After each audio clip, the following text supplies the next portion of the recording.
Hello and welcome back to another episode of the Investor Financing Podcast, where we dive deep into questions that have been emailed to us. And I believe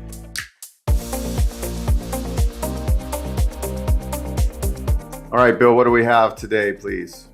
All right, so one of the questions we get kind of regularly is, what is the best way to get help putting a business plan together for a startup loan such as SBA financing? All right, so there's paid versions. So I have two companies that I work with that I often refer business to, where they'll actually prepare a business plan for you and your projections. But I'm going to tell you the two free ways that you can get this done. There's two groups that I would refer. There's the SBDC, which is a Small Business Development Center. Every city's got a small business development center. Maybe not your city, but your county. You could just Google SBDC near me, or you can. There's a link, and I'll probably put the link below on the SBA website. And so basically, small business development centers provide counseling and training to small business, including working with the SBA to develop and provide informational tools to support businesses, startups, and existing business expansions.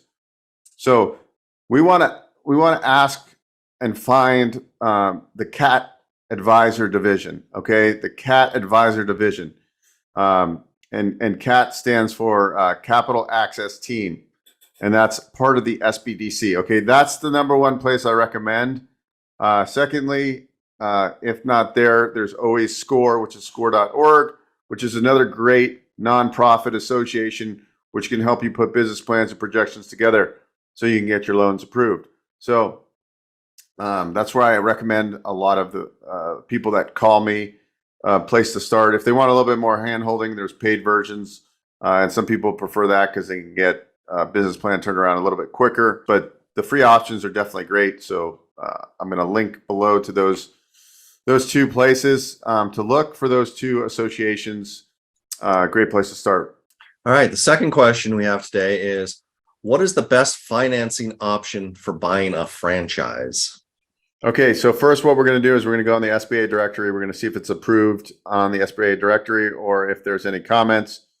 Oftentimes the franchise concepts that have less than 10 or 20 units have not yet applied for SBA financing. I'm a member of NAGL, so sometimes there is an expedited way to get that franchise or on an expedited path to getting approved. So potentially if you do want to go SBA, we can, and they're not on the approved directory, we can help you get that fast track with the franchisor. But however, a lot of times they're having trouble getting approved for whatever reason. There's actually a couple of vendors we work with in the equipment financing space that will finance all the build out and retrofit for certain brand franchises. So depending on the franchise you're looking at purchasing, we might have a solution that's a non-SBA solution. And another solution is that let's just say it's $150,000. We have unsecured term loans that you can get in your personal name if you have a good credit score. So those are like the three main options out there. Obviously, you can borrow from friends or family, or potentially if you have a retirement account, you can roll it over. It's called a ROBS plan. There's different names for ROBS plans, but those are really your main options. Feel free to book a call on my calendar below. I'm happy to discuss those options with you. All right, what do we got next? The last one for today is, will the SBA require additional collateral for a 7A loan? The answer is yes. If there's a collateral shortfall, and they have certain things like on equipment, for example, they're going to maybe only give you 50% of the value of the equipment. If it's brand new, they'll give you 75%. So if there's a collateral shortfall, they're going to look for other additional collateral, such as your primary residence or rental properties that you have. Now, if there's not 25% equity or greater, SBA says that you don't have to collateralize that. You're listening to the Investor Financing Podcast. We'll be right back after this break. Hi, this is Beau, host of the Investor Financing Podcast. I appreciate you checking out our channel. On this podcast, we talk about real estate, investing, financing, business lending, and acquiring and expanding your business. I'm sure you will find some videos here that will help you build your business empire. There's a lot to see. Take your time and make sure you comment, like, and subscribe. Thanks again. So if you lived on a river in an RV and had no other collateral and the loan made sense, they would do the loan. Unfortunately, if you have a bunch of collateral, they have all the right to ask for that collateral.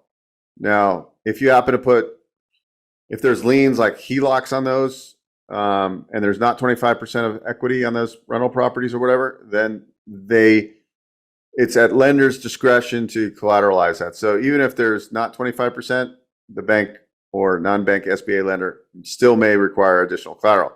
So to answer that, yes, they always look for collateral if there's a shortfall.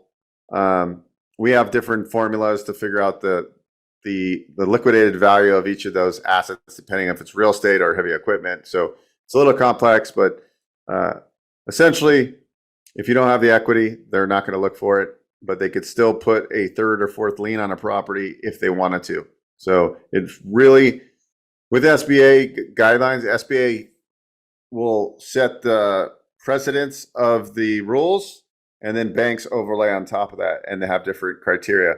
So SBA puts out a minimum. For example, for a 7A startup loan, you only need 10% equity injection. But barely any banks on a startup, they're going to probably require 15 or 20% in, right? So that's the importance of working with a professional that's going to help you navigate. Because if you go to one bank, they're going to tell you something, and then you go to another bank and it could be a completely different answer. So that's what we help people do, is navigate and get you what you're looking for, or as close to it, because it's not a perfect world, but we try to accommodate all. So, all right, guys, I appreciate everybody that's going to investorfinancingpodcast.com/ask, because the more questions we get, the more of these little Q&A sessions we'll do. So we appreciate you, and we'll see you on the next episode. Thanks, Bill, for helping out. All right. Thank you.